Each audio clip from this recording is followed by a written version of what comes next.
So it's that time again. We have yet another Super 7 pre-order that is up, going strong. We have our first wave of Mighty Morphin Power Rangers Ultimates figures. So we've known for a little while that this was coming, and I just have to talk about them. We have to discuss them really quick, just run through what's going on here, just like we did with Silverhawks recently. And obviously I am a Super 7 fan, and I'm also a big Power Rangers fan. I dressed up in a Red Ranger costume for the reaction review, so I'm a little bit of a fan. I've been looking forward to these. I've been really looking forward to seeing what they were offering, not specifically when it comes to the Rangers themselves, but everything else, because it's a larger scale. We're going to get bigger figures that we maybe haven't gotten before. We're also going to get individualized Zords that don't have to transform, which, while maybe not everybody's cup of tea, is definitely something that I have just been looking forward to. So we're going to run through wave one and just sort of talk about them, give you my first impressions. Obviously, I would really like to see, above all else, I would love to see some in-hand prototypes from one of the videos that they do, just to see them. I want to see somebody move them around. I want to see them scale with each other, because I want to see how Goldar scales next to the T-Rex, things like that. So there's definitely some unknowns here, but I think that this first look with this reveal and this pre-order gives us a pretty good idea of what we're going to expect. So we get two Rangers with this first wave, and the first thing that strikes me about these is that, well, they're definitely not muscular. They're not Bandai America classic beefy Rangers, which I'm perfectly fine with. That's not what they look like. So they're very much more in a slender kind of frame. I don't want to say they look like the Figuarts in terms of overall proportions, because I just don't know yet, but that's what I kind of get. I get that very screen accurate suit design where they're just really slender. So that's interesting to begin with. I do like that, because Power Rangers are not big bulky guys and gals. They are, well, relatively small people, because more often than not you're looking at Japanese stunt actors. So I do like that. I think really, though, the big thing about this particular set is, of course, the scale. So this is 7-inch stuff, which is fine. Well, they'll be able to scale with other Ultimates. I don't plan on putting them in with Lightning Collection or anything like that. And then, of course, we do have single joints, which is the hallmark of the Ultimates sublines. Take it or leave it. I'm curious to see how they're going to pose. That's why I want to see somebody have them in hand and pose them around and move them. I want to see exactly what they can do. But I am curious about how they're going to move and just overall how they're constructed. But at face value, I do think that the two Rangers we get, Green Ranger, because you have to start with a green or white. You've got to start with a Tommy because, I don't know, it's some sort of decree from on high, I'm sure. But you've got to start with a Tommy. And Green Ranger is one of the two big ones to go for. He comes with a tremendous array of accessories, and I'm gonna have to use my phone to go through this stuff because there's just so much stuff here. So we get, of course, the base figure with two alternate unhelmeted head sculpts. You get a regular Tommy. We get an evil Tommy with kind of like the smoky eyes, which I'm really excited about. Normally I don't care about unhelmeted Rangers, but this one looks interesting. It's different. We get the, what gun is this? The Heat Blaster? Is that what it's called? I have to look. There's just too many weird names. The Mega Heater is what it's called. The Mega Heater. You get a toy-inspired vac metal dragon shield, which of course I'm all about. So that very much harkens back to the Bandai, the 8-inch figures. So you've got that. We get a Sword of Darkness. We get a Sword of Power. We get a Dragon Dagger. We get a toy-accurate, color-wise Blade Blaster, which is just white, which I think is really cool, because if you want to go the toy accurate route, they're giving you an option without this necessarily being a toy line. Like, it's definitely not a Bandai homage line, it's just the Super 7 line. You get the unpainted toy accurate Dragon Dagger as well. We get extra arms too, which I think is really cool. So when he gets rid of the Dragon Shield, you also lose the armbands that are on the arms, so you get a set of arms that don't have the bands, which I think is pretty cool. And obviously that means you can easily take the shield off, just pop the arms out, and I do like that. And he gets an open Morpher, I believe is what that is. So you can actually have him hold the Morpher in one of these hands that looks like it's kind of meant for that, and you can have him actually, having hold the Morpher and do it. That's cool. That's different. I do like that.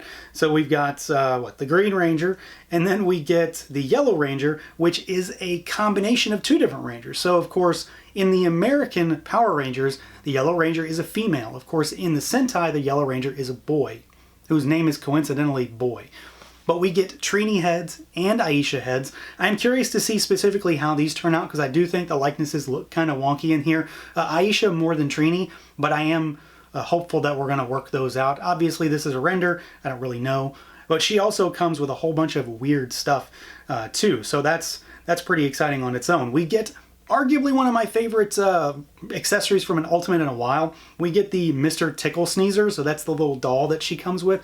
And this goes with a very specific episode of Power Rangers where it's, he's like a fairy guy. And in the Sentai, he befriends a child who ends up being in the episode as like a blown up monster. And then he accidentally makes his way into the MMPR footage because they couldn't edit him out, which is really just a product of the 90s. But we get, let's see, we get the 2 heads, we get a toy Blade Blaster, we get all 3 versions of the Blade Blaster, so you get the dagger, the gun, and holstered versions. We get unpainted daggers, we get the painted daggers, and then we get the Deandra Flower, that's what it's called, right? Yes, Deandra Flower. We get the Mr. Tickle Sneezer. We get the Morpher. We get her power coin and the power crystal that's attached to it. So you get the whole deal. And then we have just a bevy of hands. I think really what these have going for them is the accessories. Specifically with the Rangers in particular, it's the accessories. We're not going to get any of this kind of stuff with the Lightning Collection. We might get this kind of stuff with the Mezco. We don't know because, of course, Mezco is also doing Rangers at a higher price point. It's Mezco, $80 and up for that kind of stuff. Really curious about that. But I think that SUPER7 is very much going for a super deep cut kind of approach with this particular line because we're getting nothing but deep cuts and it's all accessories, and that's kind of what they're going for here. And I do think that's pretty cool. So let's see, the next one that we've got is the putty, and of course they have to throw an army builder in, which complicates things because how many of these am I going to need? I have way too many foot soldiers. How many of these am I going to end up with? But this guy comes with an equal crazy number of accessories that are incredibly weird, which of course works quite a bit. So we get the boulder hand, we get a blade hand, we get extra hands, extra heads. You get the clown collar, which is soft goods. You get the football jersey, which is soft goods. And of course, you need like an entire squad of football putties because, I don't know, why not? And then we get the cowboy hat, the bandana, we get the removable Z putty vest, and we get the Z putty pads. So they're giving you 2 versions of the putty all in one go. Well, they're giving us 1, 2, 3, like 5 or 6 different versions of the putty all in one go. But in terms of specific figures, this guy's interchangeable. So I do like that. They're likely not going to be giving us a Z putty in wave 2 or 3. You don't have to worry about that. If you want some of those, just buy them now. So I do like the approach there. I think that in general, this guy looks pretty good. The head sculpt looks fantastic. I do like the sort of scowling head sculpt with the blood red eyes. So I do like that one. And then all this goofy nonsense that he comes with is, again, kind of going back to all the deep cut stuff that SUPER7 seems to be doing, because this is all very specific, kind of Americanized skit versions for things. And I'm really excited about that, not only because it gives us just different things to do, but I know people are going to be able to do some crazy things with this kind of stuff. Far more talented and creative people than me are going to be able to do some weird stuff with their photography there. And then we get Goldar, who was the first one that we saw revealed, so we kind of already knew what was going on with this one.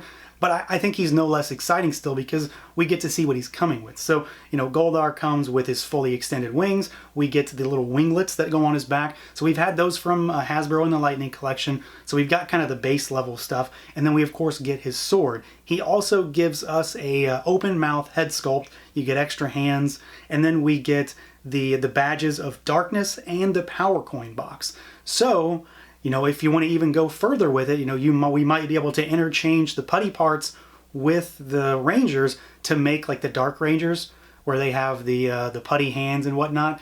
That's kind of out there thinking, maybe, I don't really know. But if you want to set your scene, you've got the box and you've got the badges to do all that kind of stuff with. I do think that he looks fantastic. He's my second favorite figure in this wave for sure, at least as far as these initial reveals go. And it's mostly due to just the sheer amount of detail that seems to be packed into this guy, along with his size. So he's a larger figure. He's not more expensive. They're all the $55 price point that we are, at this point, accustomed to with Ultimates, for better or worse. But he is 8 inches tall compared to the 7-inch. But at the same time, if he is an inch taller, that also means, just based on the physics of things, that he's also going to be a lot beefier than the other figures. So he should have a good deal of size compared to Trini or Aisha, and compared to Jason, or Tommy. Jason, David, Frank, Tommy.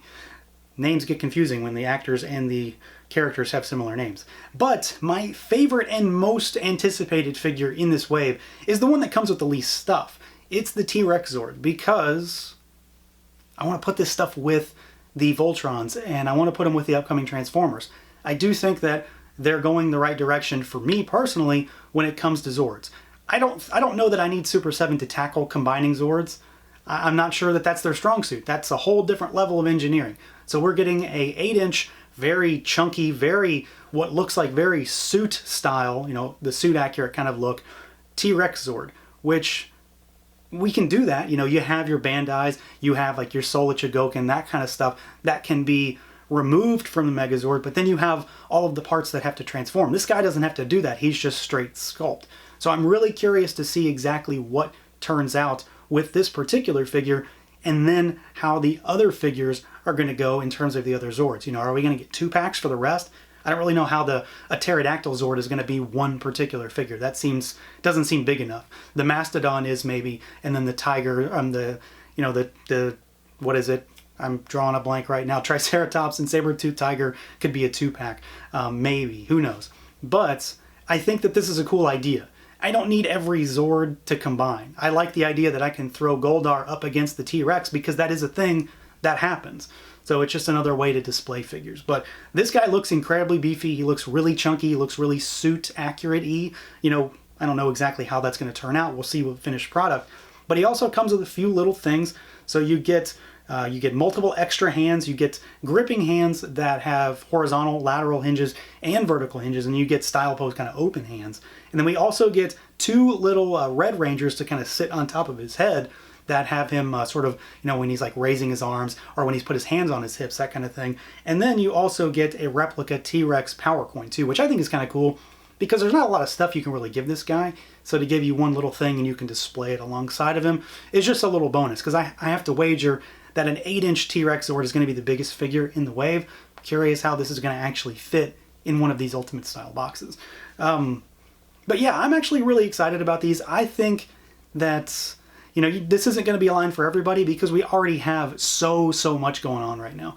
Lightning Collection is in full swing. You can get a full MMPR team and be done from there. We're getting Mezco. We're getting the 3016 scale figures. So there's a lot of Power Rangers stuff right now. But I think this is going to be a line that either you're going to maybe want to be all in on, or this is one that you want to pick and choose. Because, you know, like me, I just like to collect Power Ranger stuff, so I'm going to want to get all of them anyway. But if you don't want the Rangers, you don't need them maybe, you could get a larger scale Goldar that we're probably not going to get in the Lightning Collection, because they've already given us 2, and he's not that big. And you're going to be able to get your T-Rex Zord, because Hasbro isn't giving us Zords. Well, they're giving us that kid-based Megazord so far, which is not comparable to Lightning Collection. So until they give us one, this might be a way to get some of those Zords, and then I'm assuming once we get all 5 Zords, they're going to give us maybe a larger, more deluxe style Megazord, maybe in the vein of Monstar, where it's like 10 inches tall and it kind of towers over everything else in some fashion. That might not work, because it's not going to work with Goldar and the other monsters, but you know, you get my idea here. Just maybe a little bit more deluxe release for a non-combining, non-transforming Megazord. So yeah, we've got yet another pre-order. These are up for like a month at Super7, and then they're at Big Bad Toy Store, and they're at Entertainment Earth and all that stuff. I'll put some links down below if you need to go get them. They're $55 each. There's 5 figures in the wave. We've got Green Ranger, Yellow Ranger, 2 versions, so you could get 2, I suppose, if you need them.